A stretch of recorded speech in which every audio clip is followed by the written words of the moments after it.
Hello, Radhe Radhe. आप सब कैसे हैं? मैं आशा करती हूँ आप सब लोग बहुत अच्छे होंगे। घर और किचन के मुश्किल कामों को कुछ टिप्स एंड ट्रिक्स के जरिए किया जाए तो जिन कामों को करने में हमारा काफ़ी समय और पैसा जाता था, उन्हीं कामों को कम समय में और बेहतर तरीके से कर पाएंगे। आज मैं आप लोगों के लिए कुछ ऐसी ही यूजफुल टिप्स लेकर के आई हूँ। तो चलिए वीडियो को शुरू करते हैं। मेरी पहली टिप यहाँ पर इस तरह से गरी को ले करके है। जो इस तरह का नारियल होता है ना गरी, इसको हम लोग किसी ना किसी तरीके से अपने खाने में यूज़ करते हैं। तो नॉर्मल तरीके से जब भी हम लोग को इस तरह से स्लाइसेस के काटने होते हैं तो चाकू को लेते हैं और इस तरह से इसके पीस निकालते हैं, जिसमें क्या होता है कि टाइम भी बहुत ज़्यादा लगता है। कुछ पीस मोटे निकलते हैं तो कुछ पतले, जिससे हम लोग का काम भी बढ़ जाता है।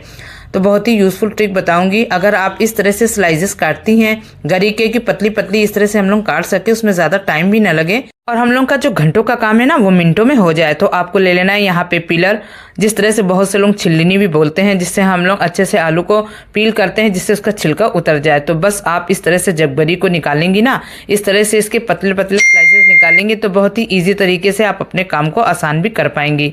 तो यहाँ पर देखिए, आप ज़्यादा से ज़्यादा गरी को मिनटों में पतले स्लाइसेस में कर सकती हैं।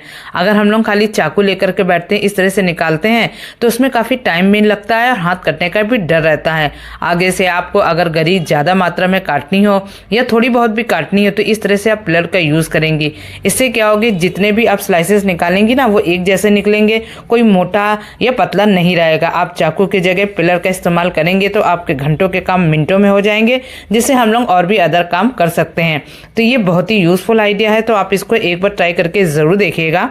अगली टिप मेरी यहाँ पर कुकर को ले करके है। तो यहाँ पे लिया कुकर का ढक्कन। अच्छे से हम लोग खाना बनाने के बाद इसको वॉश करते हैं, जिससे क्या होता है थोड़ा बहुत जो पानी होता है ना, इस तरह से जो पेच होते हैं ना उसमें जाता रहता है, जिसकी वजह से जो ऊपर का जो काली परत होती है ना वो टूट जाती है, पेच भी इसके लूज हो जाते हैं, जिसकी वजह से कुकर हम लोग का बहुत जल्दी ख़राब हो जाता है और फिर से हम लोग उसको चेंज कराना पड़ता है। तो यहाँ पे आपको एक काम करना है, जब भी आप कुकर को अच्छे से वॉश करें और सूखने के बाद आपको लेना है यहाँ पे नेल पेंट। तो नेल पेंट आपको क्या करना है, कुकर में जहाँ जहाँ पे पेच होते हैं ना, अक्सर आपने देखा होगा ये ढीले हो जाते हैं, लूज हो जाते हैं, जिसकी वजह से हम लोग इसको कसते रहते हैं, लेकिन इस तरह से धीरे धीरे इसके पेच टूट करके गिर जाते हैं और हम लोग का काम भी बढ़ जाता है और पैसा भी खर्च करना पड़ता है। तो आप एक काम करें, इस तरह से यहाँ पे आपको लेना है नेल पेंट। तो ट्रांसपेरेंट नेल पेंट लेना है और अच्छे से आपको जो ढक्कन है, जो कुकर का हैंडल है, जितने भी पेच है उसमें अच्छे से नेल पेंट को लगा देना है, जिससे कोटिंग हो जाएगी और धुलने पर भी पेच बिल्कुल भी ख़राब नहीं होंगे। जो कुकर हम लोग का ख़राब हो जाता था, हैंडल टूट जाता था, वो बिल्कुल भी नहीं टूटेगा। तो ये बहुत ही यूज़फुल आइडिया है और बहुत ही कमाल का आइडिया है, आप इसको ट्राई करके ज़रूर देखिएगा। अगली टिप मेरी यहाँ पे इस तरह से गैस को लेकर के, आपने देखा होगा हम लोग जब गैस की क्लीनिंग वगैरह करते हैं या खाना बनाते समय गैस को थोड़ा सा आगे पीछे करते हैं ना, तो आपने देखा होगा गैस एकदम से आगे आगे हो जाती है तो पीछे। इससे क्या होता है, गैस के ऊपर कोई सामान रखा होता है ना, जिसकी वजह से उसके गिरने का भी डर रहता है, क्योंकि जो इसके पैर होते हैं ना इस तरह से चारों तरफ वो घिस जाते हैं, जिसकी वजह से बहुत ही जल्दी ये स्लीपी हो जाता है। तो आपको यहाँ पे क्या करना है, यहाँ पे ले लेना है आपको बिंदी, वही बिंदी जो हम लोग माथे पे लगाते हैं। तो आपको यहाँ पे बिंदी लेनी है और इस तरह से इसको निकाल लेनी है। यहाँ पे मैंने थोड़ी सी बड़ी बिंदी ली है। तो बस आपको क्या करना है, हर पैर के नीचे जिसका स्टैंड होता है ना गैस का, वहाँ पे आपको लगा देना है। इससे क्या हो जाए कि अच्छी सी ग्रिप बन जाएगी। जो गैस हम लोग के जैसे हल्का सा भी खिसकाते हैं तो वो बहुत ज़्यादा खिसक जाती है, तो जब बिंदी लगा देंगे ना तो वो जल्दी खिसकेगी नहीं जगह पर और अपनी जगह पर रुकी रहेगी। तो इस तरह से हम लोग यहाँ पर देखिए, बिंदी लगाने से बहुत ज़्यादा फ़ायदा भी होगा। जैसे गैस से चीज़ें गिर जाती थी, हल्का सा हम लोग गैस खिसकाते थे तो उसके गिरने का भी डर भी पूरी तरह से खत्म हो जाएगा। होता है ना कि जब हम लोग खाना वगैरह बना रहे होते हैं, अचानक से हम लोग को लगता है गैस थोड़ी सी आगे या पीछे करनी है, तो हम लोग ना ध्यान दे करके तुरंत उसको खिसकाते हैं, लेकिन अचानक से कोई चीज़ रखी होती है, एकदम से गैस आगे पीछे हो जाती है तो चीज़ें गिर जाती हैं, जिसकी वजह से हम लोग का काम भी बढ़ जाता है। लेकिन एक बिंदी की हेल्प से जब आप इस तरह से उसके स्टैंड पे नीचे लगा देंगी ना, तो ये बहुत ही अच्छे से अपनी जगह पे फिक्स रहेगा, अचानक से खिसकेगा भी नहीं और ना ही हम लोग का काम बढ़ेगा। इस तरह से एक छोटा सा जुगाड़ करके हम लोग अपने काम को काफ़ी हद तक आसान कर सकते हैं। बहुत ही यूजफुल आइडिया, ट्राई ज़रूर करिएगा। अगली टिप यहाँ पर सोने की जो ज्वेलरी होती है ना, तो हम लोग जब कहीं जाते हैं तो इसका इस्तेमाल करते हैं। ऐसा तो है नहीं कि हम लोग कहीं भी जाएं तो पूरी ज्वेलरी पहन के जाएं या ले करके जाएं। तो हम लोग इसको क्या करते हैं, लॉकर में रखते हैं, अलमारी में रखते हैं। लेकिन हम लोग को टेंशन बनी रहती है ना, कहीं चोर वगैरह ना चुरा लें या घर में कोई ऐसा अचानक से चोरी ना हो जाए। तो आपको बहुत ही यूजफुल ट्रिक बताऊंगी। आपको क्या करना है, यहाँ पे इस तरह से आपको एक छोटा पैकेट लेना है जो ऊपर से लॉक हो जाता है। आप कोई भी पॉलीथीन ले लीजिए। तो यहाँ पर देखिए मैंने इस तरह की पॉलीथीन ली है और आपके जो भी जेवर हैं जो आप घर में छोड़ करके जा रही हैं, अलमारी में रख रही, तो आप इसको अलमारी में बिल्कुल भी ना रखें। तो चलिए बताती हैं आपको क्या करना है। यहाँ पर देखिए पैकेट मैंने अच्छे से तैयार कर लिया है। अब आपको यहाँ पे ले लेना है छाता, उसी छातों को जो हम लोग यूज़ करते हैं पानी बरसने पर। तो यहाँ पे आपको ले लेना है छाता। तो यहाँ पे छाता आपको खोलना है, छाते की जो ये वाली डंडी होती है ना, तो वहाँ पे आपको इसका यूज़ कैसे करना है। तो यहाँ पे जो भी ज्वेलरी आपने अपनी गोल्ड की रखी हुई है पैकेट में, तो वहाँ पे आप ले जाइए। आपको लेना है सेफ्टी पिन।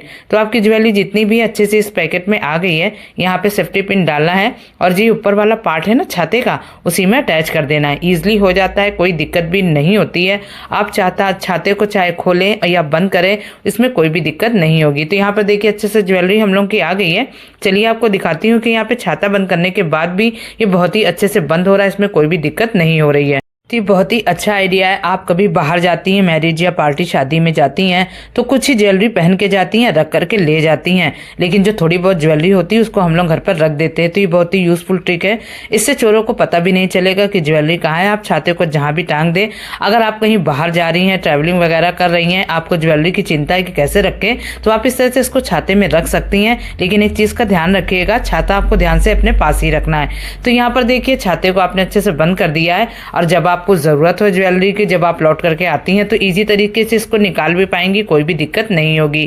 तो ये बहुत ही आसान सा और बहुत ही सिंपल तरीका है, जिसका तरीका अपनाकर अपने लाखों रुपए बचा सकते हैं। तो ट्राई ज़रूर करिएगा।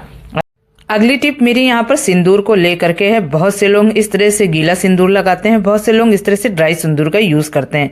तो होता क्या है, वो इस तरह से कोई पतली डंडी या इस तरह से टूथपिक का इस्तेमाल करके अपनी मांग में इस तरह से सिंदूर को लगाते हैं। तो आपने देखा होगा कि डंडी में अच्छे से सिंदूर नहीं आता है टूथपिक में, जिससे क्या होता है बार बार इनको इस तरह से लेना पड़ता है। बहुत से लोग तो उंगली से भी लगाते हैं। तो अगर आप उंगली से लगा रहे हैं तो कोई वैसी बात नहीं, लेकिन अगर आप किसी डंडी का या इस तरह से टूथपिक का यूज करते हैं, तो आप एक काम करिए, सिंदूर इसमें अच्छे से चिपकता नहीं है, जिससे क्या होता है बार बार हम लोग को उठाना रहता है। आप यहाँ पे क्या करिए, जो टूथपिक होती है ना, कोई भी डंडी, आप उसको थोड़ा सा गीला कर लीजिए। अगर आप ड्राई सिंदूर लगाती हैं तो बस आप इस तरह से जैसे ही डंडी डालेंगी ना, तो बहुत ही अच्छे से इस टूथपिक में सिंदूर आ जाएगा। तो आप इजी तरीके से अपनी मांग को भर पाएंगी। तो ये बहुत ही सिंपल सा तरीका है। इस तरह का छोटा सा जुगाड़ करके हम लोग अपने काम को आसान कर सकते हैं, क्योंकि अगर सूखी डंडी इस तरह से हम लोग सिंदूर उठाते हैं बार बार, तो अच्छे से हम लोग की मांग में नहीं लगता है और बार बार हम लोग को स्टिक से उठाना पड़ता है। लेकिन थोड़ी सी भी डंडी आप जरा सा गीला कर लेंगे तो बहुत ही अच्छे से आप सिंदूर को लगा पाएंगे। तो यहाँ पर देखिए मैं दोबारा आपको दिखा रही हूँ। तो ये बहुत ही इजी तरीका है, आप इसको ट्राई जरूर करिएगा और अपने घंटों के काम को बहुत ही मिनटों में कर पाइएगा। तो बहुत ही आसान तरीका है, ट्राई जरूर करिएगा। यहीं पे अपनी वीडियो को मैं एंड भी करती हूँ। मेरी आज की वीडियो आप लोगों को कैसी लगी, थोड़ी भी पसंद आ रही है तो प्लीज़ उसे लाइक शेयर जरूर करिएगा और कमेंट करके ज़रूर बताइएगा। आप मेरा वीडियो पहली बार देख रही हैं तो प्लीज़ इसे सब्सक्राइब जरूर कर दीजिएगा। Okay bye.